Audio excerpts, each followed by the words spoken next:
Ekspor kopi Robusta dan Arabica ke beberapa negara seperti Malaysia, Australia, dan target negara-negara lainnya. Ellen Setiadi mengatakan bahwa Provinsi Sumatera Selatan adalah penghasil kopi terbesar di Indonesia.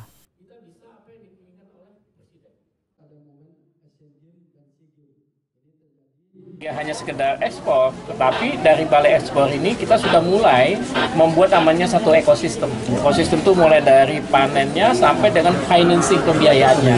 Ini yang didorong oleh teman-teman dari OJK, ada tadi Mandiri, BNI, PNM, Pegadaian, ada ikut di situ. Jadi ini menggulirkan ekonomi. Nah, indikatornya gampang. Kalau harganya sudah relatif stabil di atas 50 sampai 70, bahkan 70, berarti ekonomi terhadap kopi ini semakin lama semakin meningkat. Sementara itu, Novi Anggita selaku Chef Eksekutif Officer dari PT Agri Ekspor Indonesia mengatakan bahwa saat ini peminat kopi Sumsel untuk luar negara cukup besar karena dari ukuran dan rasa sangat diminati.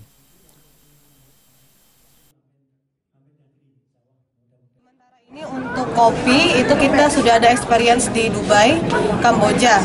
Namun untuk saat ini pasar baru yang sedang berlanjut, artinya dari repeat order itu dari Malaysia dan insya Allah Australia ya, potensinya akan berlanjut.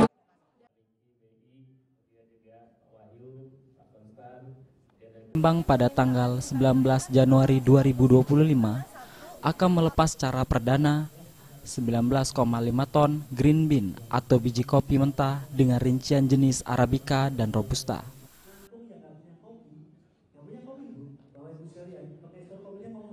Wiji Imelda, Sriwijaya TV.